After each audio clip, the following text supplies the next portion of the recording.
Dinas Kesehatan Banjarmasin diminta untuk mengantisipasi gejala yang ditimbulkan di tengah warga, khususnya peserta didik, akibat dari tebalnya kabut asap yang terjadi hampir sepekan ini.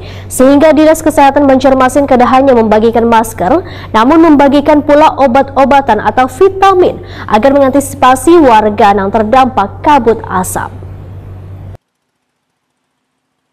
Dinas Kesehatan Banjarmasin diminta untuk mengantisipasi gejala yang ditimbulkan di tengah warga, khususnya peserta didik, akibat dari tebalnya kabut asap yang terjadi hampir sepekan ini. Karena kabut asap yang terjadi sangat pekat bisa berdampak pada kesehatan warga. Sehingga Dinas Kesehatan Banjarmasin kada hanya membagikan masker, namun membagikan pula obat-obatan one vitamin agar mengantisipasi warga yang terdampak kabut asap. Demikian dipadahkan Sekretaris Komisi 4 DPRD Banjarmasin, Mathari, Waitakoni Prima TV tengah hari Senin 2 Oktober 2023. Ketua Fraksi PKS DPRD Banjarmasin ini pun menyatakan, daya tahan tubuh anak sangatlah rentan dimasuki penyakit. Maka kadada salahnya bila mereka diberikan vitamin untuk menambah daya tahan tubuh mereka.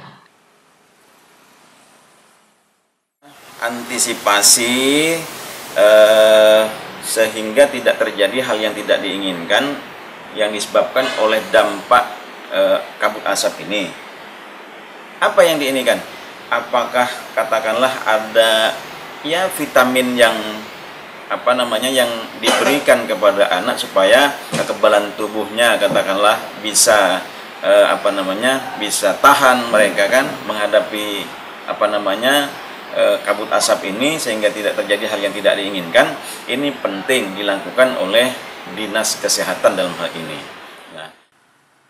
Data dari Dinas Kesehatan Banjarmasin per Agustus 2023, kasus ISPA mencapai 5.892 kasus. Pasien usia rentan terinfeksi saluran pernapasan akut atau ISPA adalah 9 hingga 60 tahun sebanyak 2.947 kasus. Sedangkan untuk bayi 0 hingga 5 tahun terdapat 1.345 kasus.